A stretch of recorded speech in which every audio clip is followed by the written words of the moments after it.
अस्सलाम वालेकुम स्टूडेंट्स। आज हमारा लेसन 2 है SPSS ट्रेनिंग के बारे में।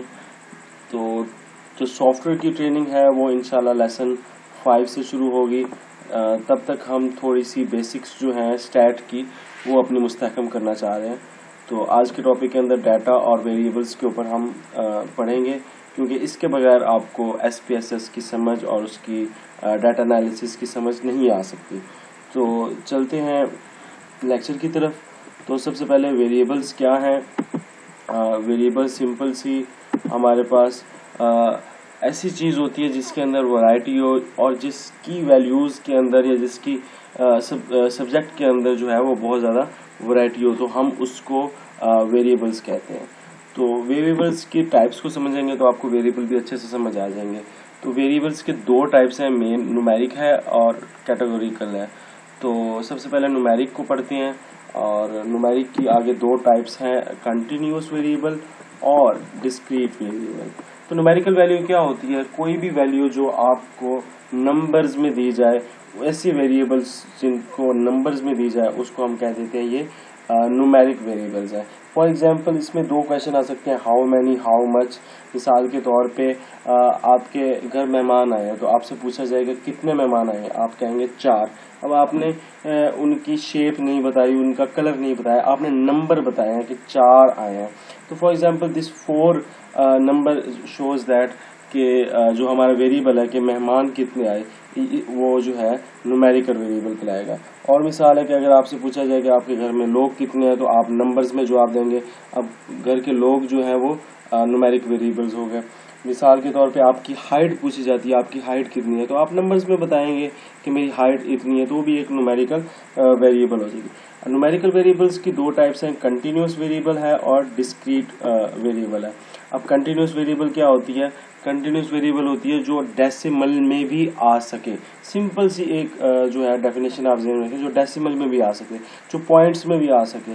फॉर एग्जांपल हाइट है, हाइट आपकी एग्जैक्ट 4 फीट 5 फीट नहीं होती, 4.5 भी हो सकती है, 4.3 भी हो सकती है, 4.2 भी हो सकती है। तो इसलिए हम इसको क्या कहते हैं कि ये कंटिन्यूअस है। और टाइम इसकी एक और एग्जांपल है, टाइम का मतलब कि अगर आपके से पूछा जाए आप कितने मिनट में आए तो आप कहोगे 5 मिनट 10 सेकंड, यानी पॉइंट्स में आपकी बात आ जाती है। एज भी जो है वो हर टाइम सेकंड के हिसाब से ऊपर नीचे हो रही है, टेम्परेचर भी। तो इस तरह की जो वैल्यूज़ हैं जो आपकी पॉइंट्स में डेसिमल में आ सकती है, जो सिंपल होल नंबर रेशियो में नहीं होती, उन्हें हम कंटिन्यूअस वेरिएबल्स कहते हैं। उसके बाद है डिस्क्रीट वेरिएबल। डिस्क्रीट वेरिएबल भी एक न्यूमेरिकल वेरिएबल है जो होल नंबर रेशियो में होता है, जिसको आप में पैक्ट जवाब दोगे 1 2 3 4, यानी उसके अंदर पॉइंट्स में आप वैल्यू नहीं बता सकते। तो इसकी एग्जांपल आप ले लें कि आपसे पूछा जाए कि आपकी बिजनेस की कितनी लोकेशंस हैं या कितनी जगह आपकी ब्रांचेस हैं, आप कहोगे 6 जगह ब्रांचेस हैं। अब आप ये तो नहीं कहोगे 6.5 6.25 6.25 जो है मेरी ब्रांचेस है, ऐसा तो नहीं जवाब होगा। आपके पास कार्स कितनी है, आप सिंपली कहोगे मेरे पास 2 कार है, तो 2.5 और जो है 2.25 तो नहीं कहेंगे ना। तो इस तरह करके जो आप सिंपल होल नंबर रेशियो में जो आप देंगे वो डिस्क्रीट वेरिएबल कहलाएगा, और जो आप पॉइंट्स में दे देंगे वो जो है वो कंटिन्यूअस कहलाएगा। इसके बाद नेक्स्ट आ जाए कैटेगोरिकल वेरिएबल्स। ये हमारी वेरिएबल की दूसरी मेन काइंड थी। इसकी भी आगे दो टाइप्स हैं, हम उसको भी डिस्कस करते हैं। तो पहले कैटेगोरिकल क्या होता है? जिसमें कैटेगरी हो, लफ्ज़ ही से हमें सारा पता लग रहा है। और नॉन न्यूमेरिकल वैल्यू होती है, क्वालिटेटिव वैल्यू होती है, इसके अंदर आप क्वालिटी को बताते हैं। और मिसाल के तौर पे अगर आपके सामने 4 तरह के लोग आए हैं तो आप उसमें उनके रंगत के लिहाज से उनको कैटेगरी बना देंगे कि एक जो है उसकी स्किन ब्लैक है, एक जो है उसकी ब्राउन है, एक जो है उसकी वाइट है। तो इस तरह करके आप जो है कैटेगरी बता रहे हैं, उसके कैरेक्टरिस्टिक्स को बता रहे हैं, उसकी क्वालिटी को बता रहे हैं, तो ये फिर कैटेगोरिकल वेरिएबल कहलाएगा। तो इसके अंदर भी दो टाइप्स हैं, number 1 is ordinal and number 2 is nominal. तो बहुत सिंपल सी हैं। ऑर्डिनल क्या है? ऑर्डिनल लफ्ज निकला है ऑर्डर से, मतलब कि ऑर्डर में कोई चीज जा रही है। फॉर एग्जाम्पल आपके बच्चे हैं स्कूल के अंदर, उसने ABC ग्रेड लिया है, तो ए मतलब बहुत अच्छा, बी मतलब थोड़ा कम, सी मतलब उससे बुरा, डी मतलब उससे ऊपर। अब ये ग्रेडिंग क्या है, रैंक के लिहाज से है। जब आप रैंक की बात करें, इट्स मीन ऑर्डिनल की बात करें। फॉर एग्जांपल आपके पास क्लोथिंग साइज आता है, उसमें पूछा जाता है आपको स्मॉल है, मीडियम है, लार्ज है, एक्स्ट्रा लार्ज है क्या। अभी लाजमी बात है, एक रैंक है, स्मॉल से आप मीडियम में जा रहे हैं, मीडियम से आप लार्ज और एक्स्ट्रा लार्ज की तरफ जा रहे हैं। सबसे ज्यादा जो रिसर्च के अंदर यूज किया जाता है वो ऑर्डिनल वेरिएबल ये यूज किया जाता है बहुत ज्यादा क्वेश्चंस में। उसमें है strongly agree, agree, disagree, strongly, disagree. तो ये तकरीबन जो है वो 4 जो है ये बन रहे हैं। इसको लिकट स्केल भी कहा जाता है, ये वेरी करते हैं इस वैल्यूज से आगे। तो ये बहुत ज्यादा इस्तेमाल होता है और ये भी ऑर्डिनल वेरिएबल कहलाता है। और उसके बाद है नॉमिनल वेरिएबल, जिसके अंदर कैटेगरी तो है मगर एक लॉजिक सीक्वेंस लॉजिक नहीं है उसके अंदर, मतलब कोई अरेंजमेंट नहीं है, कोई ऑर्डर नहीं है। आपसे मिसाल के पूछा जाता है रंगत अपनी, आप क्लास पढ़ा रहे हैं, क्लास में देखेंगे आपके बच्चों की आंखों की रंगत क्या है, तो उसमें आप किसी की आंखों की रंगत जो है वो भूरी होगी, किसी की हरी होगी, किसी की काली होगी। तो अब वो डिफरेंट वेरिएबल है। इसमें ये नहीं है कि जो काले वाला उसको काली आंखों वाला है तो उसको ज्यादा रैंक किया, जिसकी भूरी आंखें उसको थोड़ा रैंक कर रहे हैं, ऐसा नहीं है। रैंक इसमें नहीं है, ऑर्डर नहीं है। सिंपल से हमारे पास क्या है, जो दो वैल्यू, कुछ वैल्यूज हैं जो एक कैटेगरीज बना रही हैं, इसमें ऑर्डर रैंक नहीं है।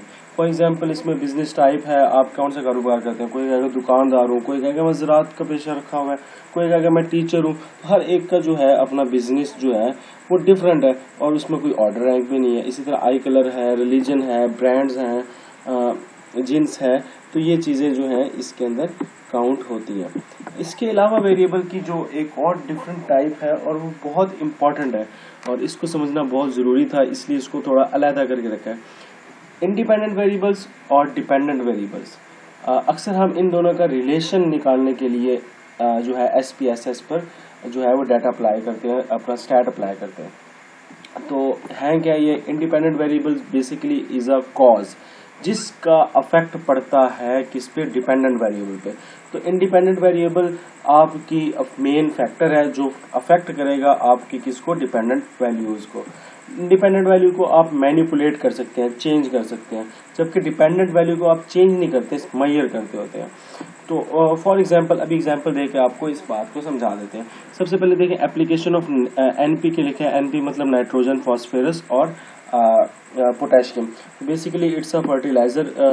और अगर आप एक फर्टिलाइजर अप्लाई कर रहे हैं किसी पौधों के ऊपर तो आप उसकी मिकदार को जो है वो मैनिपुलेट कर सकते हैं, तो ये आपकी कॉज होगी। और इसकी वजह से, इस एप्लीकेशन की वजह, इस फर्टिलाइजर को अप्लाई करने की वजह से आपका जो है अफेक्ट पड़ता है किसके ऊपर, प्लांट की ग्रोथ पे, प्लांट की एज पे, प्लांट की यील्ड पे।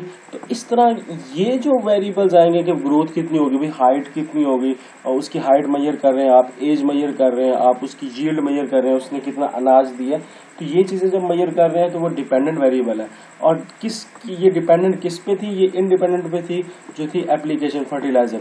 अब फर्टिलाइजर ये नहीं है कि सिर्फ एक सिंपल वेरिएबल होगा, इसके अंदर भी वेरिएशंस होंगी। फॉर एग्जाम्पल NPK की कितनी मिकदार डाली, 5 किलो डाली, 10 किलो डाली, 20 किलो डाली, वैरायटी तो इसके अंदर भी है, इसलिए इसको भी वेरिएबल ही कह रहे हैं, मगर इसका अफेक्ट इसके ऊपर है, इसलिए इसे इंडिपेंडेंट वेरिएबल कह रहे हैं।